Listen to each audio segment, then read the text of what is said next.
Alexander Apóstol es un artista venezolano, residente en Madrid desde hace casi 2 décadas ya, y esta exposición precisamente es una retrospectiva de media carrera, lo que significa que lo que hacemos es compilar, digamos, una serie de trabajos representativos de sus últimas 2 décadas, ¿no? Que en realidad tienen bastante que ver precisamente con la representación y el uso, digamos, de los instrumentos de representación del poder en cuanto a digamos, los distintos regímenes de gobierno, las distintas políticas, digamos, de Estado de Venezuela en el último siglo, ¿no?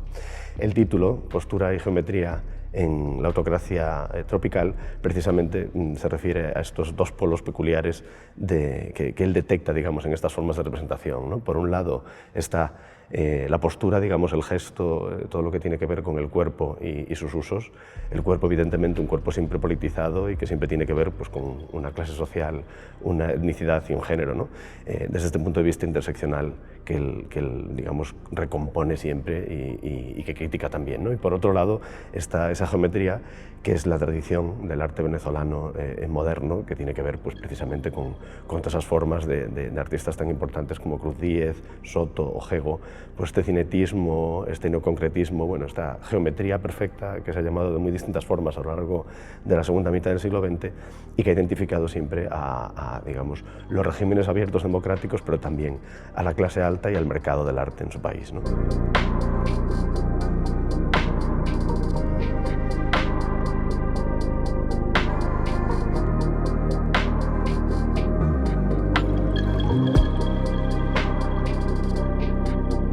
El país es muy rico en muy breve tiempo y eso provocó unas transformaciones sociales y políticas y unos intereses internacionales en conflicto que todavía duran hasta el día de hoy y que para Alexander, y creo que eso es fundamental, vienen a representar muchos problemas que se repiten a lo largo de toda Latinoamérica, ¿no? Con soluciones diversas pero siempre igual digamos, de depauperadoras o de digamos, agresivas con las clases sociales más bajas y las minorías más desfavorecidas, ¿no? Es un trabajo monumental, es un trabajo de gran escala, pero que utiliza 2 medios fundamentales, el vídeo, digamos, videoarte o cine de exposición, y por otro lado la fotografía, ¿no? Ambos, y sobre todo la fotografía, se inscriben en una tradición muy singular desde los años 80, finales de los 70, precisamente una tradición muy europea, muy occidental, pero que él deriva al sentido latinoamericano del asunto, digamos, lo complejiza un poco más, y que tienen que ver con esto que llamamos crítica a la representación, ¿no? Y que permite, digamos, entender cómo la fotografía documental o la fotografía como documento, precisamente por la peculiar relación que tiene la fotografía con la verdad de la representación, ¿no? Con el parecido que tiene la fotografía con el sistema del ojo humano, pues permite que sea una herramienta perfecta para diseccionar precisamente cómo se producen las imágenes, ¿no? Entonces la reflexión de Alexander sobre la tradición de la pintura de historia, por ejemplo, el retrato o incluso la naturaleza muerta, ¿no? Los géneros tradicionales de la pintura, precisamente nos llevan a entender cómo esos mecanismos de representación han sido siempre construidos, ¿no? La representación de lo real en realidad no es más que una construcción como cualquier otra, que en realidad siempre es manipulada y siempre está trabajada con algún sentido, ¿no? Por otra parte, es la primera vez que Alexander reúne tantas piezas en una exposición. Hay casi 200 imágenes, vamos a decir, en la producción, y vídeos pues desde 5 minutos hasta 1 hora, ¿no? Con lo cual es una exposición densa, pero también, digamos, que tiene esta parte del título que remitimos a tropical, tiene esta digamos, exuberancia visual con el color, con, ¿no? el sentido de las formas, que también permite que sea muy atractiva, ¿no?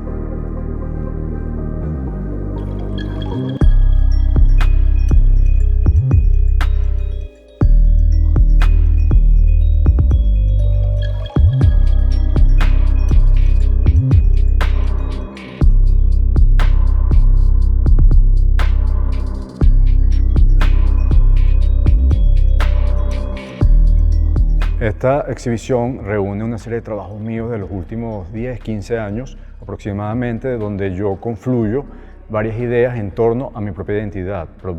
política, mi identidad de género, en la cual yo hablo sobre ciertos aspectos sociales, históricos y políticos de Venezuela, pero a través de esa miradas transversales que me interesan muchísimo para enriquecer y darle relieve a todas estas problemáticas aquí expuestas. Me interesa muchísimo la personalidad urbana de venezolana a través de la ciudad de Caracas. En Caracas fue donde yo crecí y busco elementos históricos, políticos que expliquen la configuración política y nuestra propia mentalidad política a lo largo de la historia. Por eso yo me centro muchísimo para hablar un poco de la actualidad, de la contemporaneidad. Doy pasos hacia atrás de cómo nos configuramos en la democracia, de cómo fueron las dictaduras que tuvimos en la primera mitad del siglo XX, específicamente de la dictadura de Pérez Jiménez, de cómo esa dictadura permitió todo un desarrollo arquitectónico y cultural a costa de las libertades civiles, de cómo de alguna forma ha tenido eco, esa dictadura ha tenido eco en el régimen de chavista, en los regímenes chavistas, y de cómo también conformamos, desarrollamos, enturbiamos y perdimos todo el proceso democrático que hubo entre medias. Me hago preguntas que tienen que ver con la ciudad, que tienen que ver con género, que tienen que ver con aspectos sociales históricos dentro del marco de nuestra historia política desde entonces.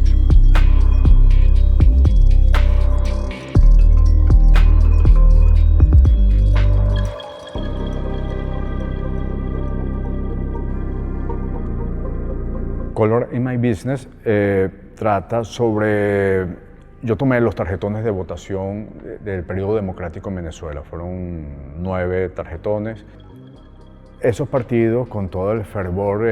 democrático que hubo en sus inicios, eran ideológicamente muy potentes, eran ideológicamente muy definidos, y los colores que lo representaban también eran muy definidos. A lo largo de todo el periodo democrático, de alguna manera, esa definición política se fue desdibujando y la gente empezó a dejar de sentirse representado por muchos de ellos. Todo eso empezó a minar el sistema de partidos y de alguna forma fueron perdiendo legitimidad y fueron perdiendo además colorido. Pero yo establezco una especie de símil entre el color y la pérdida de color, entre la legitimidad política y la identidad política, con la pérdida de identidad y legitimidad.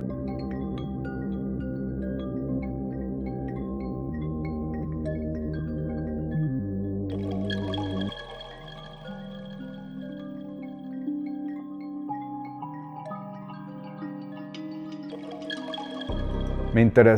interesaba mucho crear una conversación, una confrontación entre el video y la fotografía de Ensayando la Postura Nacional, que habla sobre nuestra herencia y nuestra postura acerca de lo militar y los discursos raciales, desde el perejimenismo hasta el chavismo, y de todo lo que ocurrió en la mitad, que es todo el proceso democrático representado en mi pieza Partidos Políticos Desaparecidos, que habla de la pérdida del ejercicio democrático, que habla de la pérdida de los partidos políticos a través de las pinturas de los emblemas que publicaban en los tarjetones de votación. Entonces, de alguna forma, ambos trabajos no solamente hablan de todo nuestro arco político desde lo militar, pasando por el control civil para volver a lo militar, sino también de alguna forma hace como unas reflexiones y hace eco con la pintura, porque en la obra de Ensayando la Postura Nacional yo parto de las pinturas de Centeno Avellanilla y con los emblemas de los partidos políticos desaparecidos hago unas pinturas que luego destruyo para ser fotografiadas y que quede como testigo la fotografía de algo que ya no existe. De alguna manera, la conjunción de ambos trabajos te habla de la inexistencia o de la debilidad de todo el sistema de partidos hasta su desaparición a través del fantasma militar y de los fantasmas raciales que hay todavía en la sociedad venezolana.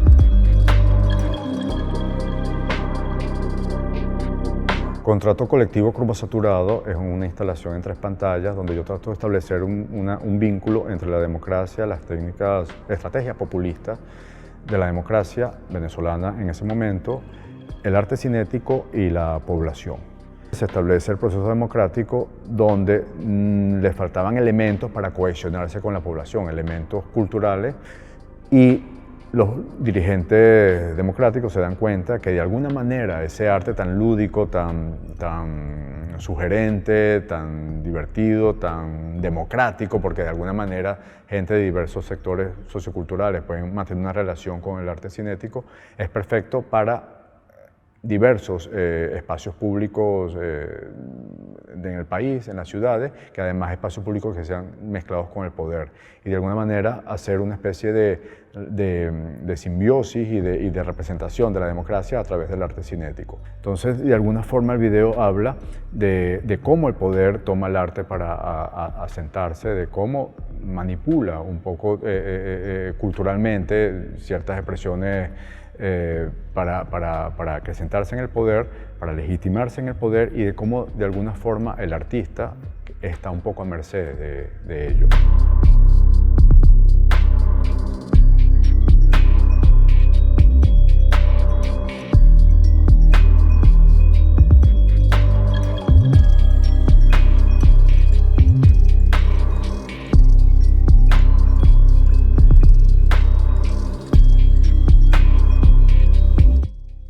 Régimen Dramatis Personae fue un proyecto quizás de los más